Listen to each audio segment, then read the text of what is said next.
अस्सलाम वालेकुम viewers. CSS all in one में खुश आमदीद। आज हम एक नई लेक्चर सीरीज़ स्टार्ट कर रहे हैं।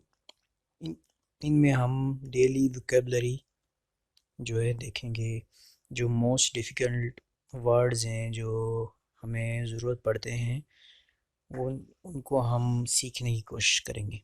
तो डेली हम एक वीडियो अपलोड करेंगे जिसमें कुछ मोस्ट इम्पॉर्टेंट वर्ड्स जो हैं बताए जाएंगे और स्ट्रक्चर कुछ इस तरह का होगा कि उसमें वर्ड्स बताए जाएंगे, उनकी डेफिनेशन होगी, फिर उसके बाद उसके मीनिंग्स होंगे इंग्लिश में, फिर उर्दू में मीनिंग बताए जाएंगे, फिर उसके बाद सिनोनिम्स और इसके बाद ऑपोजिट मीनिंग बताए जाएंगे एंटोनिम्स, और आखिर में सेंटेंस उस पर बनाया जाएगा ताकि आपको आसानी से उसको समझ आ सके।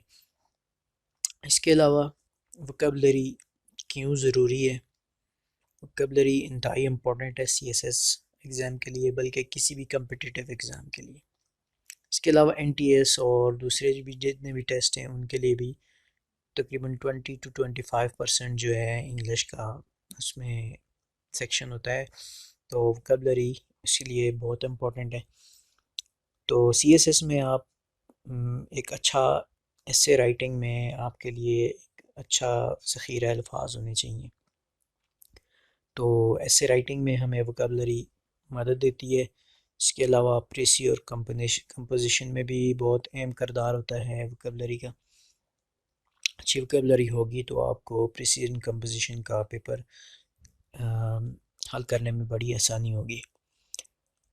इसके अलावा हमने अगर हमारे पास एक पैराग्राफ हो इंग्लिश में लिखा हुआ तो तकरीबन 75% रिपीटेटिव वर्ड्स होते हैं उसमें, जैसे कि इज़, इम, गुड, ब्यूटीफुल, इस तरह के जितने भी वर्ड्स होते हैं जो हमें पता होते हैं, हमने जो बैचलर्स तक इंग्लिश पढ़ी होती है, हमें आसानी से उनके मीनिंग्स का पता होता है। तकरीबन 70 to 75% वो वर्ड्स होते हैं। अब बाकी जो है 20% वो वर्ड्स होते हैं जो मुश्किल होते हैं, और 5% वो वर्ड उस पैराग्राफ में होते हैं जो इंतहाई मुश्किल होते हैं। तो हम इस लेक्चर सीरीज़ में वो वाले वर्ड्स, वो 20% वर्ड्स को कवर करेंगे। तो इंशाल्लाह ये आपको बड़ी मदद देंगे अपनी वोकेबलरी इंक्रीज़ करने में। इसके अलावा आपने जो है वीडियो के एंड में मैं बताऊंगा कि कैसे आपने वोकेबलरी को इंक्रीज़ करना है, आपने इनको याद कैसे करना है। तो चलें आज की वीडियो स्टार्ट करते हैं। सबसे पहले वर्ड है हमारे पास एबेस। एबेस ये एक वर्ब है और इसका मतलब होता है behave in a way so as belittle to degrade someone. किसी को डिग्रेड करना, उसकी बेइज्जती करना, उसकी तौहीन करने के लिए कोई ऐसा बिहेवियर रखना। तो इसके मीनिंग होते हैं डिग्रेड। डिग्रेड का मतलब होता है तौहीन करना, ह्यूमिलिएट, बेइज्जती करना, तौहीन करना। इसके उर्दू में मीनिंग होते हैं कम कदर करना, खफीफ करना, कम कदरी करना, जलील करना, बेइज्जत करना या तौहीन करना। तो इसके सिनोनिम्स हैं ह्यूमिलिएट, डिग्रेड, डिबेस, चीपन, डीमीन, ब्रिंग लो। तमाम के मीनिंग होते हैं कि इज़्ज़त में कमी करना या तौहीन करना।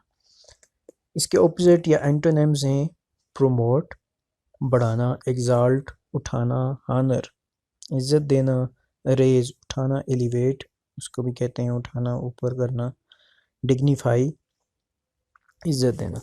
इस पर सेंटेंस बना लेते हैं। Do not abuse your cousin by making fun of his accent. उसके एक्सेंट का मजाक उड़ाते हुए उसकी तौहीन, अपने कज़न की तौहीन ना करो। तो आज की इस वीडियो में हम सारे जो वर्ड्स हैं हमारे वो ए से स्टार्ट होने वाले हैं, और आइंदा की वीडियोस में भी हम ए से, सबसे पहले हम ए से जो वर्ड स्टार्ट होते हैं उनको ख़त्म करेंगे। नेक्स्ट है हमारे पास एबरेशन। एबरेशन एक नाउन है, और ये किस चीज़ का नाम है, किस चीज़ का नाउन है? ये कोई चीज़ एक्सपेक्टेड जो होती है उससे, या नॉर्मल जो चीज़ होती है उससे अगर मुड़ जाए, डिपार्चर, उससे अलग कोई चीज़ हो जाए तो उसको डिपार्चर कहते हैं। इसकी मीनिंग है डेविएशन। डेविएट किसे कहते हैं? डेविएट करना, अलग होना, मुड़ना, जो अपने मतलब सीधा ट्रैक हो उससे मुड़ जाना, उसको डेविएट कहते हैं या डेविएशन। एबनॉर्मलिटी, एबनॉर्मलिटी ऑपोजिट है नॉर्मलिटी का, मतलब जो नॉर्मल चीज़ होती है उससे एबनॉर्मल की तरफ जाना। इरेगुलरिटी, बेकायदगी को कहते हैं, जो सीधी चीज़ से अलग हो जाना, कायदे से मुड़ जाना, इसको इरेगुलरिटी या बेकायदगी कहते हैं। तो ये एबरेशन के मीनिंग्स हैं। एबरेशन के उर्दू मीनिंग्स हैं एनराफ करना, जिसको डेविएशन भी कहते हैं, गुमराही, नॉर्मलिटी, और दिमागी खलल में भी, दिमागी खलल को भी एबरेशन कहते हैं। दिमागी खलल की वजह से अगर कोई अपनी बिहेवियर इसका ख़राब हो जाए तो उसको भी एबरेशन कहते हैं। इसके सिनोनिम्स हैं deviation, divergence, abnormality, irregularity, variation वगैरह वगैरह। और इसके एंटोनिम्स हैं नॉर्मलिटी, रेगुलरिटी, कन्फॉर्मिटी। कन्फॉर्मिटी किसे कहते हैं? तामील करना, ठीक है, एक जो पहले से किसी चीज़ का हुक्म हो उसको उस पर अमल करना, तामील करना, उसको कन्फॉर्मिटी कहते हैं। ये एंटोनिम है इसलिए। अब नेक्स्ट जो इस पर सेंटेंस ये हो सकता है, she is normally calm and level headed, वो आम तौर पर खामोश और हमवार जहन की है। So this outburst is in aberration, लेकिन ये जो आउटबर्स्ट है, आउटबर्स्ट से कहते हैं मतलब कि गुस्सा, उसको, ये जो गुस्सा है या नाराज़गी है ये उसका एबरेशन है, ठीक है। उसके नॉर्मल बिहेवियर में वो इनराफ आ गया, इसलिए इसको एबरेशन हम कह सकते हैं। अब नेक्स्ट है हमारे पास एबॉर। एबॉर है, वर्ब है ये, ठीक है। तो क्या काम हो सकता है, क्या ये वर्ब हो सकता है? Regard with disgust and hated. Disgust किसे कहते हैं? नफ़रत को, और हेटेड भी नफ़रत को ही कहते हैं। किस चीज़ से नफ़रत करना, ठीक है। हेट, इसके मीनिंग आ जाते हैं हेट, डिटेस्ट, डिसलाइक, डिस्डेन वगैरह वगैरह। इसके उर्दू में मीनिंग्स हैं हकीर जानना, घिन करना, हकारत करना, कराहत करना या नफ़रत करना, ठीक है। सिनोनिम्स इसके वही आ जाते हैं, डिटेस्ट, हेट, लोथ, डिस्पाइस, एक्सीक्रेट। एक्सीक्रेट कहते हैं लानत करना, लोथ भी कहते हैं नफ़रत करना, डिस्पाइस भी नफ़रत करने ही को कहते हैं।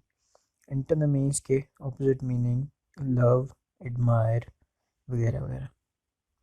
और इस पर सेंटेंस ये बनाया जा सकता है, I abhor the smell of burn popcorn, मुझे जले हुए पॉपकॉर्न की स्मेल से बहुत नफ़रत है। अब नेक्स्ट है हमारे पास एब्जेक्ट। एब्जेक्ट एक एडजेक्टिव है, इसका पार्ट ऑफ स्पीच।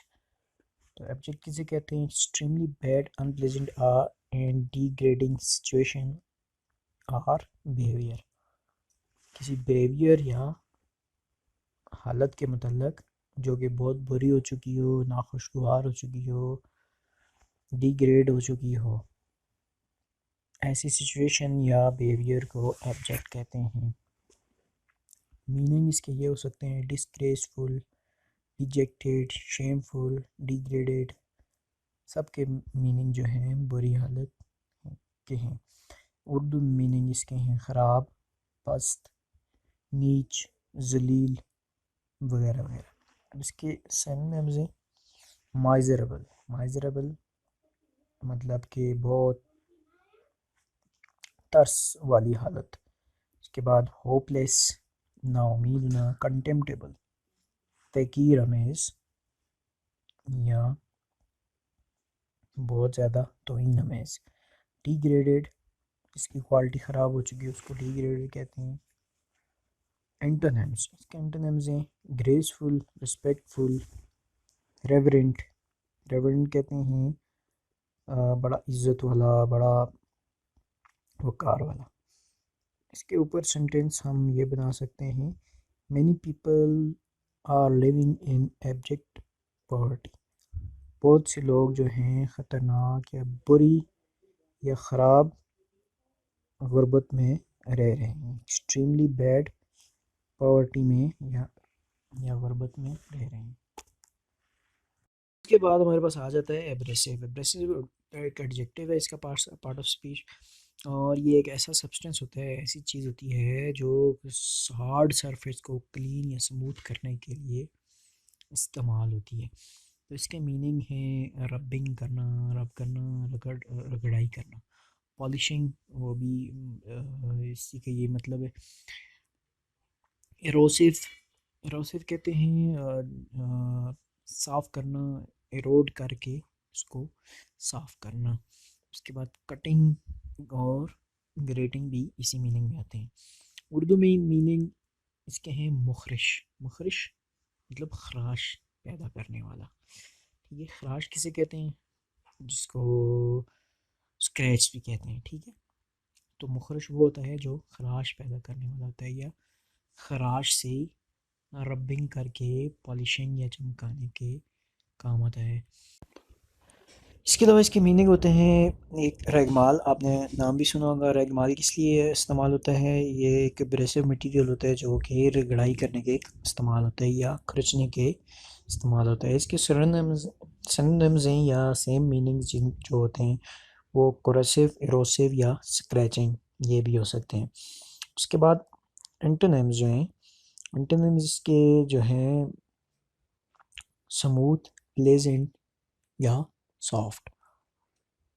मतलब ऐसा मटेरियल जो स्मूथ हो, साफ़ हो, ठीक है, प्लेन हो, प्लेजेंट खुशगवार, और सॉफ्ट जो नरम चीज़ हो उसको कहते हैं।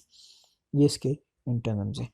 इसके अलावा हाँ, सेंटेंस में यूज़ करने के लिए हम ये इस पर सेंटेंस बना सकते हैं, her aggressive and arrogant style, personal style left her with few friends. उसका जो है सख्त और मगरूर ज़ाती रवैये की वजह से उसके पास थोड़े ही फ्रेंड्स बचे हैं। अब नेक्स्ट हमारे पास है वर्ड एब्सटेन, जो कि जिसका पार्ट ऑफ स्पीच वर्ब है।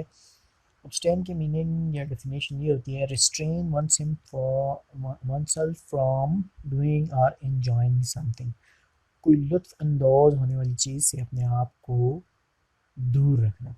ठीक है, इसकी मीनिंग है रेफ्रेन। रेफ्रेन का मतलब होता है दूर रहना। होल्ड बैक, होल्ड बैक का मतलब होता है पीछे रहना, पीछे हटना। टीजिस्ट, डिजेस्ट मतलब के परहेज़ करना।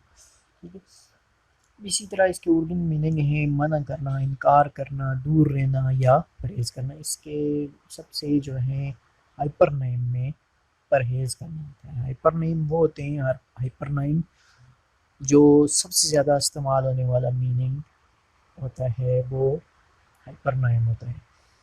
तो इसका हाइपर नाइम परहेज़ करना है। हाइपर नाइम परहेज़ करना है क्योंकि सबसे ज़्यादा इस्तेमाल होने वाला है। लुत्फ़अंदोज़ी से परहेज़ करना उसको अब्सटेन कहते हैं। इसके सिनोनिम्स जो हैं रेफ्रेन, अवॉइड। रिफ्रेन का मतलब है इनकार करना या पीछे हटना। ठीक है, अवॉइड, अवॉइड का मतलब होता है बच के रहना। रिफ्यूज़, रिफ्यूज़ का मतलब होता है इनकार करना। और इसके एंटोनिम्स या ऑपोजिट मीनिंग है इंडल्ज। इंडल्ज का मतलब है इन्वॉल्व होना, शामिल होना। कंज्यूम का मतलब है कि वो इस्तेमाल में लेना। ठीक है, इन्वॉल्व का मतलब भी इसमें शामिल होना। अब सेंटेंसेस में हम ये बना सकते हैं कि Muslim always abstain from drinking alcohol. तो मुसलमान हमेशा जो है अल्कोहल पीने से अब्सटेन रहते हैं, परहेज़ करते हैं, दूर रहते हैं। इसके बाद नेक्स्ट मीनिंग वर्ड है हमारे पास एब्स्ट्रैक्ट। ये भी एक ऑब्जेक्टिव है। तो एब्स्ट्रैक्ट क्या होती हैं, ऐसे ख़यालात, कोई ख़याली चीज़ को, ऐसी चीज़ जो ख़यालात में बसती हो, जो ख़याल में हो, ख़याली चीज़ को एब्स्ट्रैक्ट कहते हैं। और जब इसको हम एज ए नाउन यूज़ करेंगे तो वो समरी ऑफ बुक भी हो सकती है। हर बुक के शुरू में जो है एक पेज दिया होता है जिस पे एब्स्ट्रैक्ट लिखा होता है। एब्स्ट्रैक्ट उसमें जो है उसको खुलासा भी कहते हैं, ठीक है। तो वो उस बुक का जो है पूरा निचोड़ होता है, तो इसलिए वो उसको एब्स्ट्रैक्ट भी कहते हैं या एब्स्ट्रैक्ट का पेज भी कहते हैं। तो इसके इंग्लिश में मीनिंग है इंटेंजिबल। इंटेंजिबल गैर महसूस, या हम जिसको वासिक खमसा के ज़रिए महसूस ना कर सकें, वो इंटेंजिबल मतलब कि उसको सिर्फ हम सोच सकें, उसको महसूस ना कर सकें, हाथ के ज़रिए छू कर या देख कर हम उसको महसूस ना कर सकें, मतलब ख्याल में हम उसको सोच सकें। आगे हम उसकी मिसाल भी देख लेते हैं। अब ऐसी कोई चीज़ जो थियोरेटिकल हो, रियल ना हो, प्रैक्टिकल ना हो, उसको जो है एब्स्ट्रैक्ट कहते हैं। या कोई ख्यालात में हो या आइडिया हो या कोई समरी हो किसी चीज़ की, उसको भी एब्स्ट्रैक्ट कहते हैं। या एसेंस, एसेंस एक और मीनिंग है इसका, निचोड़, इसका निचोड़ भी कहते हैं, ठीक है। एब्स्ट्रैक्ट निचोड़ को भी कहते हैं। इसके अलावा रिमूव करना भी है कि इसका मीनिंग आता है, मतलब कि कोई सेपरेट करना, पार्ट्स को अलग करना, ठीक है।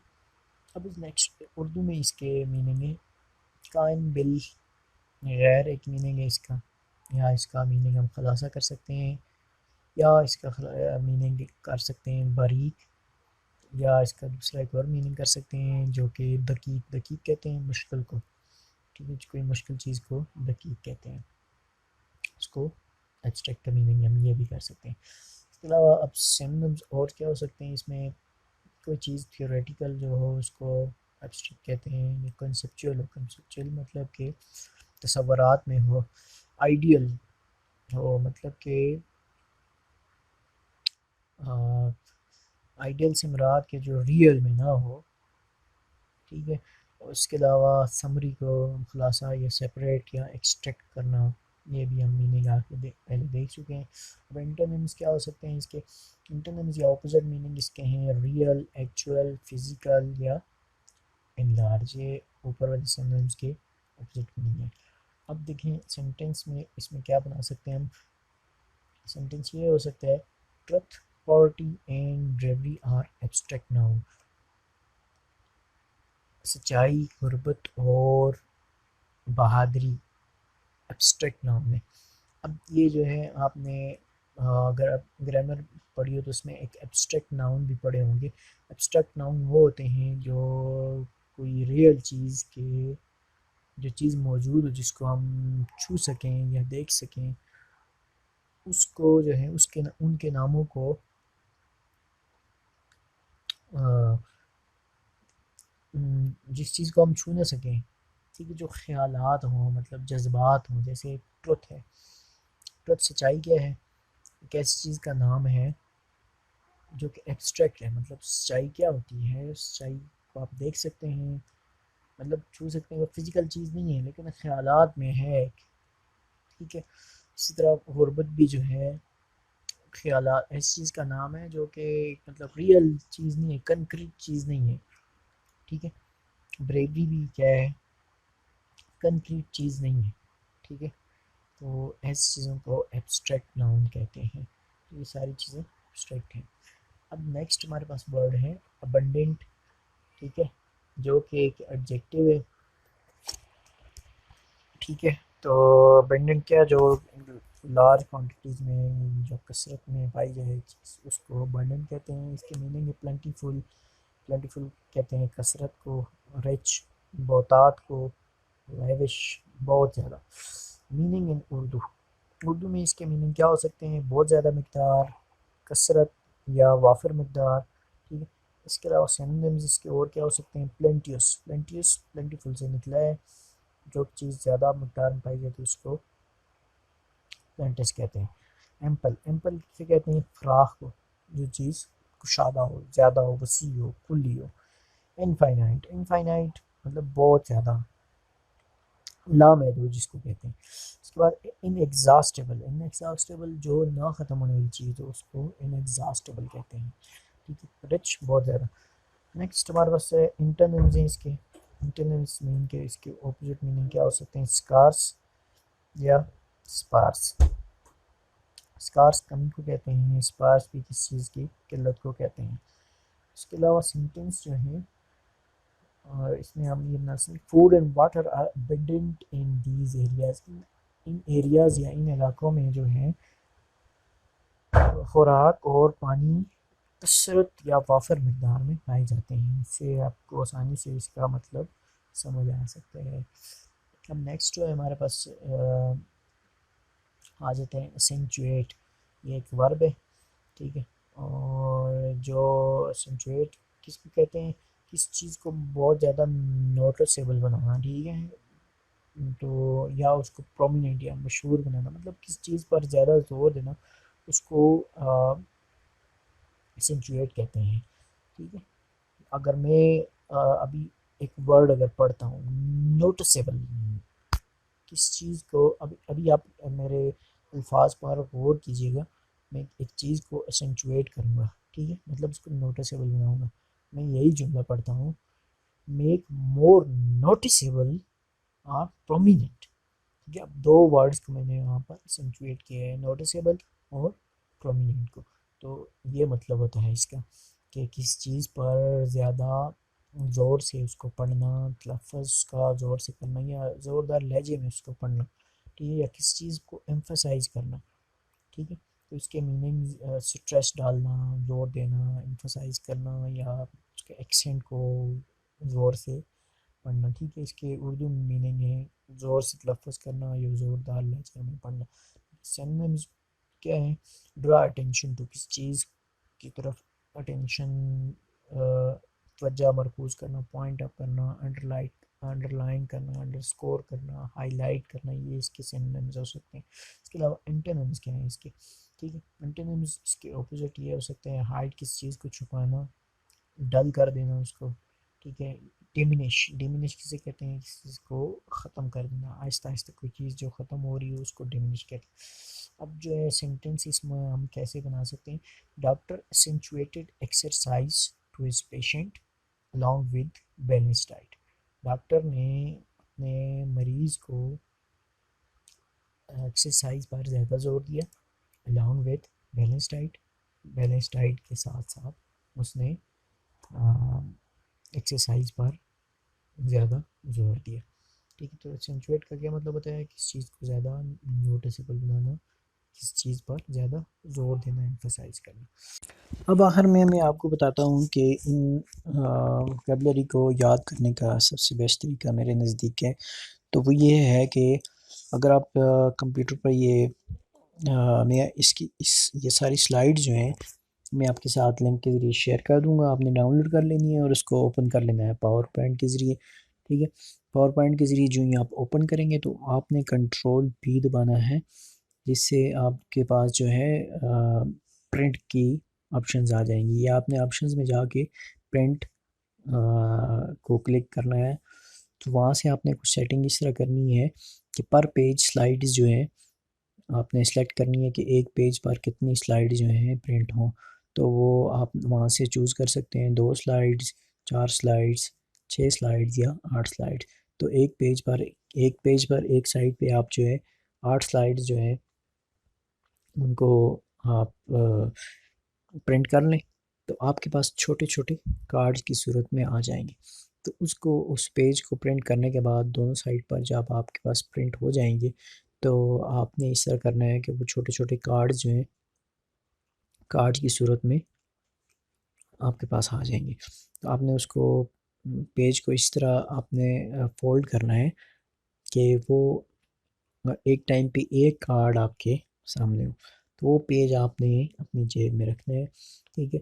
तो आपने एक दफ़ा जब आपने वर्ड्स मीनिंग आपने याद कर लिए, मेमोराइज़ कर लिए, तो उसके बाद जो है आपने अपने दिन में रोज़ाना आपने उनको देखना है, और जिस टाइम भी आपको कोई भी वर्ड भूलता है, तो आप जो है जेब में से निकाल के वो फ़ौरन कार्ड निकाल के वो आप देख सकते हैं, ठीक है। तो ये कार्ड्स आपके जेब में हमेशा होने चाहिए जब तक कि आपको वर्ड्स तमाम याद नहीं हो जाते सही तरह से। तो ये मेरे नज़दीक सबसे बेस्ट तरीका है। इसके अलावा कोई और भी आपको तरीका है तो हमें कमेंट करके बताएं। इसी के साथ हम इजाज़त चाहते हैं, लेकिन इजाज़त से पहले आप हमें कमेंट करके बताएं कि आपको ये वीडियो कैसी लगी। ठीक है, और वीडियो को लाइक और शेयर करना ना भूलें। इसी के साथ इजाज़त चाहते हैं। अल्लाह हाफिज़।